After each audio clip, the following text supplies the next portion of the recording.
Second question देखिए, the position time xt graphs for two children A and B, दो बच्चों का position time graph returning from their school O, जो अपने school O से वापस आ रहे हैं, to their homes P and Q respectively, अपने घर पे आ रहे हैं। जैसे यहाँ इनका स्कूल है ओ पे, ये इनका घर है पी और क्यू, ए का घर पी है और बी का घर क्यू है। Are shown figure, choose the correct entries in the bracket below, आपने करेक्ट एंट्री को क्या करना, चूज करना है। पहला क्या देखिए, ए बी यानी ए और बी में से lies closer to the school than B A, यानी इन दोनों में स्कूल की क्लोजर कौन है। देखिए ए का होम कहाँ पे है, पी पे है, और बी का होम कहाँ पे, क्यू पे है। स्कूल ये है आपका। तो अगर ये देखिए पोजीशन जो है ना, ओ पी पोजीशन किसकी है, ए के घर की, और ओ क्यू किसके है, बी के घर की। तो यहाँ अगर देखिए तो नज़दीक कौन पड़ रहा है, डिस्टेंस कम किसकी है, ओ पी डिस्टेंस कम है, यानी आपका क्या होगा, ए का घर क्लोजर है एज कंपेयर टू बी। तो आपने इन्हीं में से करेक्ट ऑप्शन को चूज करना, ए और बी, बी और लिखा हुआ है, तो यहाँ बी को हम काट देंगे ऐसे, A lies closer to the school than B, A जो है बी से घर के ज़्यादा नज़दीक है। रीजन क्या लिख देंगे, एज रीजन क्या लिखेंगे, ओपी जो डिस्टेंस है ना आपकी, ओपी डिस्टेंस वो लेस है किससे, ओ क्यू से, लेस किससे, ओ क्यू से। या ये कह दें कि ए लाइव्स क्लोजर, ए लाइव्स क्लोजर, ए जो आपका वो नज़दीक रह रहा है। सेकंड में क्या है, A B starts from school earlier than B A, यानी कि इन दोनों में से स्कूल से जल्दी कौन चलता है, अर्लियर कौन जल्दी चलता है यहाँ से। देखिए ये अगर आप इस ग्राफ को देखते हैं, ये आपका टाइम एक्सिस है, यानी यहाँ पे टाइम बताएगा। तो ए जो है ना वो तो जीरो टाइम पे स्टार्ट हो गया, यानी कि जैसे ही स्कूल में छुट्टी ही बेल लगी, इसने बैग उठाया और यहाँ से चल पड़ा है। लेकिन बी ने कुछ टाइम लगाया यहाँ पे, ये 2 मिनट है, 4 मिनट है, 5 मिनट, 10 मिनट जो भी है, ये कुछ टाइम के बाद चला है, ए के बाद चला।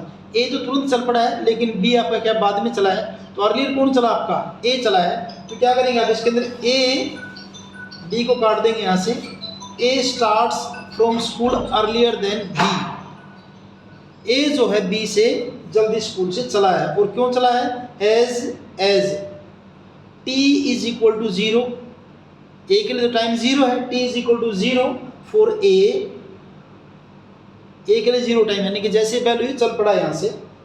एंड टी हैज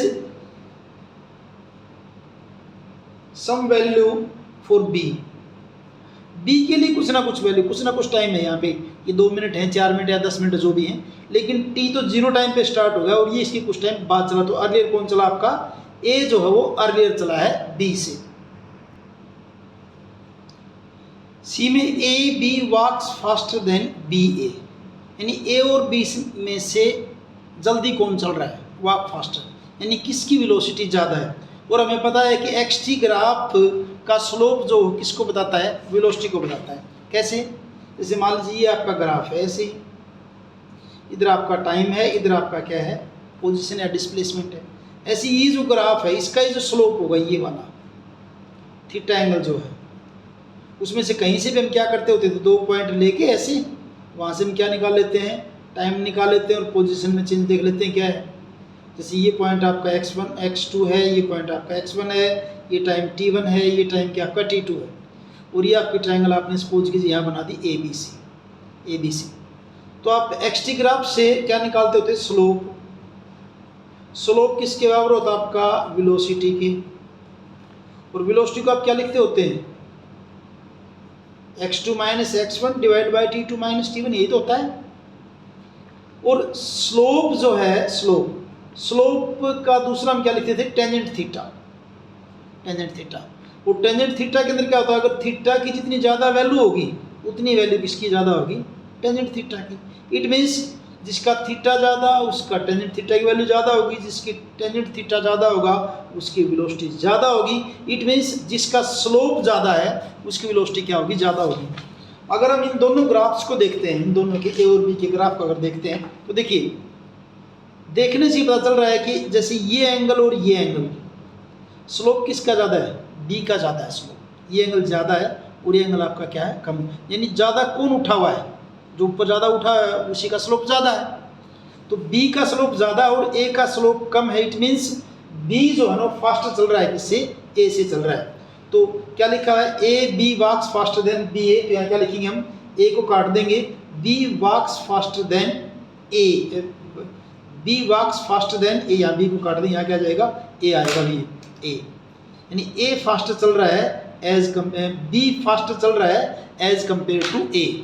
रीजन क्या लिख देंगे, क्योंकि स्लोप जो है ना एक्स टी ग्राफ से वो किसका ज़्यादा है, बी का ज़्यादा है। तो रीजन क्या लिख देंगे, स्लोप ऑफ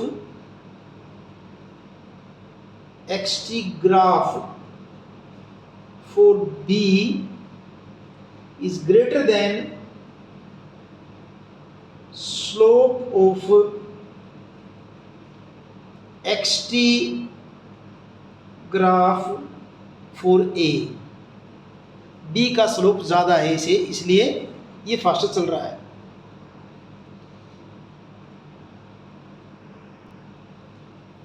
डी पार्ट में A and B reach home at same और डिफरेंट टाइम। ए और बी अपने होम जो है वो सेम टाइम पे जाते, डिफरेंट टाइम। उसके लिए क्या करेंगे, ऐसे हम लाइन लेके आएंगे, आप ग्राफ के ऊपर चेक करेंगे कि ये किस टाइम पे पहुंचा है, बी जो किस टाइम पे पहुंचा है और ए जो है वो किस टाइम पे पहुंचा है। तो दोनों का टाइम क्या है, अलग अलग है, सेम टाइम पे नहीं पहुंच रहे ना, दोनों सेम टाइम पर नहीं पहुंच रहे। तो रीजन क्या लिख देंगे, A and B reach at home at the same time या डिफरेंट टाइम। इसका आंसर क्या जाएगा, डिफरेंट टाइम पे पहुंचेंगे। किसे पहुंचेंगे, आपके डिफरेंट टाइम पे पहुंचेंगे। और रीजन क्या है इसका, रीजन इसका क्योंकि ए और बी की पोजीशन जो है ना टाइम एक्सिस पे क्या है, वो दोनों की अलग अलग है। Because A and B have different value at time axis. Time axis पे दोनों की वैल्यू क्या आपकी डिफरेंट है, इसलिए वो अलग अलग टाइम पे क्या है, पहुंचे हैं। E part, A B overtakes B A on the road once या ट्वाइस। ए बी को या बी ए को रोड पर कितनी बार ओवरटेक करेंगे। तो यहाँ देखिए दोनों एक दूसरे को सिर्फ एक ही बार मिल रहे इस ग्राफ में, यहाँ पे ओनली वन टाइम इस पॉइंट पे। तो क्या करेंगे, और क्रॉस भी कौन करेगा इसके अंदर, देखिए ए तो पहले ही चल पड़ा था यहाँ पे, ये बाद में चला, तो यानी इट मीन शुरू में ए आगे था, लेकिन यहाँ आने के बाद बी ने इसको क्या कर दिया, क्रॉस कर दिया। तो ओवरटेक कौन करेगा भाई इसके अंदर, ओवरटेक कौन करेगा, बी करेगा। ए बी ओवरटेक्स, क्या करेंगे, इसको काट देंगे, B overtakes A on the road once, कितनी बार, एक बार करेगा। B overtakes A on the road once, एक बार क्रॉस करेगा, वो कौन करेगा, ए करेगा। रीजन क्या करेंगे, रीजन क्या लिख देंगे, एज एक्स टी ग्राफ